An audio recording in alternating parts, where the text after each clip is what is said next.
Hello friends, मैं हूं सन्मय प्रकाश और आप देख रहे हैं यूट्यूब चैनल सरकारी जॉब न्यूज़।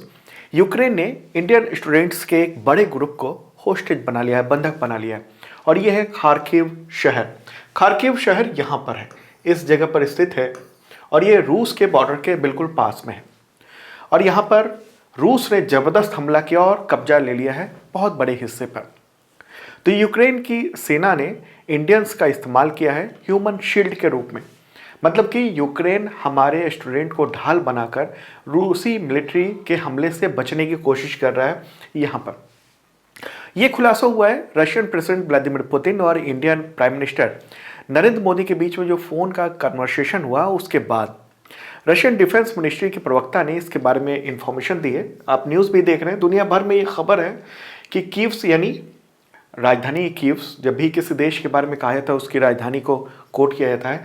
तो यूक्रेन होल्ड्स स्टूडेंट होस्टेज, और अंदर में ये न्यूज़ भी लिखा है taken hostage and as a human shield. ये एक बहुत बड़ी बात है, इंडियंस को ह्यूमन शील्ड के रूप में वहाँ पर इस्तेमाल किया जा रहा है। तो इस घटना के खुलासे के अगले ही दिन यानी 3 मार्च को इंडियन गवर्नमेंट ने रूस के इस दावे का खंडन कर दिया। ओके, और अरिंदम बागची हैं विदेश मंत्रालय के प्रवक्ता। तो उनका ये कहना है, क्या कहना है उनका, कि वे सभी नागरिकों के साथ लगातार संपर्क में हैं, यानी इंडियन गवर्नमेंट है, और अभी तक ऐसी कोई रिपोर्ट नहीं मिली। देखिए, दरअसल होता यह है कि युद्ध में क्या हो रहा है एक्चुअल पोजीशन का पता नहीं चल पाता है, क्योंकि जो भी झेल रहा है वो वहाँ मौजूद लोग ही झेल रहे हैं। एक और इन्फॉर्मेशन आई है न्यूज़ में, ये भी आ रही है कि कुछ लोग बेलारूस की ओर जाना चाह रहे हैं, ठीक है, लेकिन वहाँ भी एंट्री में दिक्कत कर रहे हैं यूक्रेन के फौजी। जो इस तरफ कुछ लोग हैं वो इधर जाना चाह रहे हैं, तो वहाँ भी ये प्रॉब्लम हो रही। दरअसल क्या है कि रूस ने अपने सीमावर्ती यूक्रेनियन शहरों में पढ़ रहे इंडियन स्टूडेंट्स को सेफ पैसेज दिया है। कहाँ पर दिया है? खास तौर पे खार्किव जो जगह है, जो यूक्रेन का दूसरा सबसे बड़ा शहर है। कीव यहाँ पर है राजधानी, और खार्किव यहाँ पर है इस जगह पर। तो रूस ने यहाँ ज़बरदस्त हमला किया और ये कब्जे में ले लिया है काफ़ी बड़े हिस्से को। और इसके बाद रूस ने एक खास पैसेज दिया है यहाँ से इधर आने के लिए, और ये बेलगोरोड एक शहर है यहाँ पर। तो रूस ये कह रहा है कि हम यहाँ से बच्चों को यानी स्टूडेंट्स को ले जा रहे हैं, और वहाँ से या तो रशियन जो फ्लाइट से उससे, या फिर इंडियन फ्लाइट जो भी आए वहाँ से वो लोगों को भेज देंगे इंडिया, या फिर इंडियन आए और प्लेन से उन लोगों को ले जाएं, ओके, स्पेशल फ्लाइट के थ्रू। तो ये स्थिति है। इससे पहले रूस से मिले इनपुट के आधार पर भारतीय विदेश मंत्रालय के प्रवक्ता अरिंदम बागची ने इंडियंस को एडवाइजरी जारी की थी कि कुछ ही घंटे में, यानी 2 मार्च को यह एडवाइजरी जारी की गई थी इंडिया के द्वारा कि कुछ ही घंटे में खार्किव को खाली कर दिया जाए। ओके, तो खार्किव यहाँ, क्योंकि वहाँ पर ज़बरदस्त हमला होना था, और ये कहा गया कि वहाँ से पैदल वो आगे बढ़ें रूस की ओर। 11 से 15 किलोमीटर पैदल जाकर एक खास जगह पर पहुँचने को कहा था, ताकि रूसी सेना की मदद से स्टूडेंट को रूस के बेलगोरोड शहर यहाँ पर जो मैंने बताया वहाँ पर ले जाया जा सके। करीब 100 किलोमीटर की दूरी है यहाँ से यहाँ तक। ओके, तो देर रात को यानी 2 मार्च की देर रात को रशियन मिलिट्री ने खार्किव को, उस जगह को अपने कब्जे में ले लिया, और 2 मार्च की रात को ही Indian prime minister Narendra Modi और रशियन प्रेसिडेंट व्लादिमीर पुतिन के बीच में टेलीकम्युनिकेशन हुआ था, बातचीत हुई थी पूरे मुद्दे पर। खासतौर पे इंडिया ने जो इंडियन स्टूडेंट्स हैं उनके कंसर्न के बारे में मामला उठाया था। इसी के बाद रूसी सैन्य प्रवक्ता ने ब्रीफिंग जारी की और कहा कि हमारी जानकारी के अनुसार यूक्रेनी अधिकारी भारतीय छात्रों के एक बड़े समूह को खार्किव में जबरन वहाँ रोका हुआ है। उन लोगों ने, जो लोग जाना चाहते हैं रूस की ओर, उनको जाने नहीं दिया जा रहा है। वो वास्तव में बंधक बनाया हुआ है और ह्यूमन शील्ड का इस्तेमाल किया जा रहा है। इस तरीके से ये कहा गया। हालांकि जैसा मैंने पहले बताया कि इंडिया ने ये कहा कि ऐसी कोई बात नहीं है और हम स्टूडेंट के साथ हैं, और सारे जो स्टूडेंट हैं वो खार्किव छोड़ चुके हैं, ठीक है। तो खार्किव की बात कर लें। खार्किव जो है ना, वो वहाँ पर एक मेडिकल यूनिवर्सिटी है जो पॉपुलर है इंडियंस के बीच में, और करीब 1000 से ज़्यादा इंडियन स्टूडेंट्स वहाँ पर मेडिकल की पढ़ाई कर रहे हैं। खार्किव अब रूसी नियंत्रण में हो चुका है। इसके बावजूद बहुत से लोग वहाँ पर फंसे हुए थे। तो सबसे पहले जो छात्राएं थीं उन सबको रूस की मदद से यूक्रेन के दूसरी तरफ यानी इस तरफ ले जाया गया। ओके, करीब 20 घंटे की यात्रा हुई है। इसके बावजूद स्टूडेंट्स का एक ग्रुप जो है वो वहाँ पर रुका हुआ था। ओके, एक और बात ये भी सामने आ रही है जो रशियन मिलिट्री का कहना है, मंत्रालय का कहना है, रक्षा मंत्रालय का कहना है कि यूक्रेनी जो है वो खार्किव शहर से जो स्टूडेंट है यहाँ पर बहुत बड़ा दल रुका हुआ है अभी, तो उनको कह रहा है कि आप रूस की ओर मत जाओ बल्कि इधर पोलैंड की ओर जाओ, यहाँ पर। अब आप देखिए कि नज़दीक ये रहा रूस, लेकिन वो कह रहा है कि यहाँ से जाओ। और इस पूरे इलाके में मैं बताऊं कि रूस का भी इतना कब्जा हो चुका है यहाँ से।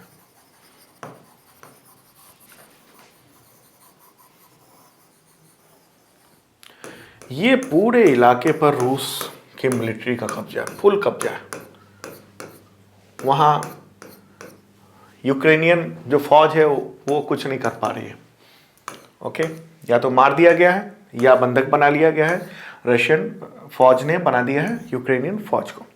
ठीक है, तो अब ये कह रहे हैं कि यूक्रेनियन कह रहे हैं कि तुम यहाँ से यहाँ जाओ, और यहाँ पर युद्ध चल रहा है, इस जगह पर अलग अलग जगहों पर बहुत बुरे हालात हैं वहाँ पर। तो इसके बावजूद ये स्थिति देखने को मिल रही है। ओके, और अभी भारतीय विमान जो हैं वो पूर्वी देशों से भारतीयों को यहाँ ला रहे हैं। पूर्वी देश कौन कौन से हुए? इधर के पश्चिम हुआ रूस की ओर और पूरब हुआ यूरोप का बहुत बड़ा पूर्वी हिस्सा। तो ये पोलैंड है, स्लोवाकिया है, हंगरी है, रोमानिया है और मोल्डोवा। तो यहाँ से स्टूडेंट्स को निकाला जा रहा है, इंडियन स्टूडेंट्स को। और इसमें इंडिया की जो एयरफोर्स है उसने भी पूरी ताकत लगाई हुई है। जो एक विमान है, ट्रांसपोर्ट विमान है, एयरक्राफ्ट है इंडियन एयरफोर्स का C-17 ग्लोब मास्टर, उसको लगाया गया है। तो वो अलग अलग देशों की ओर से इंडिया की ओर बढ़ रहे हैं लगातार।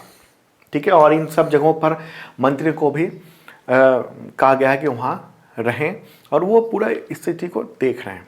ठीक है, और रूस ने कहा है कि हम यानी रूसी सशस्त्र सेना भारतीय नागरिकों को निकासी के लिए हर कदम उठा रही है। रूसी क्षेत्र से ही रास्ता दिया जा रहा है यहाँ से, खार्किव से, ताकि ये इधर आ जाएं। और इस तरफ अगर बेलारूस के पास में स्टूडेंट हैं तो उससे भी कहा जा रहा है कि आप बेलारूस की ओर बढ़ जाओ, फौज आपको परेशान नहीं करेगी, आपको इंडियन फ्लैग लेकर चलना है। ओके, तो एक तो यहाँ दिक्कत आ रही है और यहाँ भी दिक्कत आ रही है, लेकिन बहुत सारे लोग हैं जो कि इधर से निकल रहे हैं। ओके, और आपको पता है कि गोलीबारी में एक भारतीय स्टूडेंट की जान जा चुकी है। कर्नाटक के मेडिकल स्टूडेंट नवीन शेखरप्पा, उनकी मौत 1 मार्च को हो गई थी गोलीबारी के दौरान, और वो खार्किव के ही नेशनल मेडिकल यूनिवर्सिटी के 4th ईयर के स्टूडेंट थे। 21 साल के हैं और बंकर में रह रहे थे छिप के। 50 मीटर की दूरी पर खाना लेने के लिए वो बाहर निकले थे, तभी फायरिंग हुई और उसमें गोली लग के उनकी मौत हो गई थी। तो ये स्थिति अभी देख लेते हैं कि पूरी दुनिया में कितने भारतीय स्टूडेंट जाते हैं। तो इंडियन एक्सप्रेस के मुताबिक हर साल 8 लाख स्टूडेंट एजुकेशन के लिए विदेश की यात्रा करते हैं, और इससे तकरीबन 45,000 करोड़ रुपए हर साल जाता है। और ज़्यादातर जो मेडिकल स्टूडेंट है वो चीन और बाकी देशों में जाते हैं, लेकिन अगर सारे स्टूडेंट की बात करें तो सबसे ज़्यादा कनाडा है, उसके बाद USA में पढ़ने जाते हैं। अब देख लेते हैं कि चूँकि बात अब यूक्रेन की हो रही है और यूक्रेन में मेडिकल स्टूडेंट्स की हो रही है, क्योंकि यूक्रेन में ज़्यादातर जो पढ़ाई करने जा रहे हैं इंडिया से, वो सब मेडिकल की पढ़ाई करने जा रहे हैं।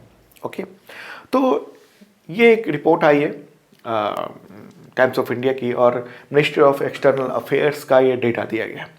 उसमें यह है कि मेडिकल के जो स्टूडेंट हैं वो इंडिया के, वो सबसे ज़्यादा चीन में पढ़ाई कर रहे हैं, 23,000, बड़ी संख्या है। उसके बाद यूक्रेन का स्थान है, वहाँ 18,000 स्टूडेंट हैं जो मेडिकल की पढ़ाई कर रहे हैं यूक्रेन में। इसके बाद स्थान आता है रशिया का 16,500, फिर फिलीपींस में जा पढ़ रहे हैं 15,000। ओके, किर्गिस्तान, वहाँ पर 10,000 स्टूडेंट्स हैं। जॉर्जिया में 7,500 स्टूडेंट है। बांग्लादेश हमारा पड़ोसी देश, वहाँ पर 5,200 स्टूडेंट पढ़ाई कर रहे हैं, मेडिकल की पढ़ाई कर रहे हैं। ये एक इम्पॉर्टेंट बात है, पड़ोसी देश में इतने सारे स्टूडेंट। उसके बाद कजाकिस्तान, वहाँ पर 5,200, पोलैंड में 4,000 और आर्मेनिया में 3,000 स्टूडेंट्स हैं जो कि इंडियन हैं और वहाँ पढ़ाई कर रहे हैं। सवाल होता है कि क्यों ये विदेश में क्यों जाके पढ़ाई कर रहे हैं? तो बड़ी बात यह है कि इंडिया में बहुत बड़ी संख्या है जो मेडिकल करना चाहते हैं, ओके, और सीटें बहुत कम हैं। पिछले कई सालों से नए मेडिकल कॉलेज की तो बात कम ही देखने को मिली है। तो सीट कम है और लाखों लाखों स्टूडेंट नीट का एग्ज़ाम दे रहे हैं, उसमें से कुछ हज़ार बच्चों को ही एडमिशन मिल पाता है यहाँ पर, लेकिन पढ़ना सब चाहते हैं।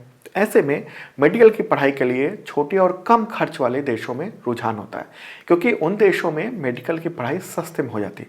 जैसे उदाहरण के तौर पर इंडिया के जो प्राइवेट मेडिकल कॉलेज में अगर आप एडमिशन लेंगे, अपने बच्चों को वहाँ एडमिशन दिलवाएंगे, तो औसतन 80 लाख रुपए से लेकर 1.25 करोड़ MBBS का खर्चा होता है।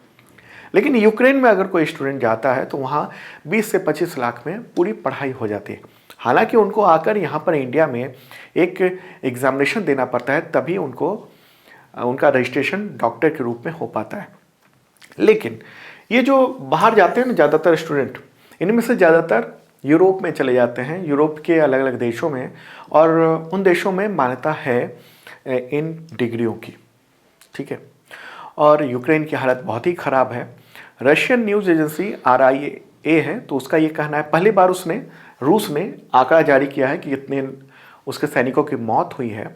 तो रूस का कहना है कि 498 यानी 498 सैनिक मारे गए हैं रशियन, और 1597 घायल हुए। जबकि यूक्रेनी सैनिकों की बात करेंगे तो 2,870 यूक्रेनी सैनिकों और वहाँ के जो नेशनलिस्ट हैं वो मारे गए हैं, और घायलों की संख्या करीब 3,400 के आसपास है, ओके। हालांकि यूक्रेन का कहना है कि उसने 7,000 से ज़्यादा रशियन जो सेना है उसको मार गिराया है, ओके। देखिए, इस पूरे जंग में, या कोई भी जंग होती है, कोई भी युद्ध होता है, तो इन्फॉर्मेशन का भी एक अलग वॉर चल रहा होता है।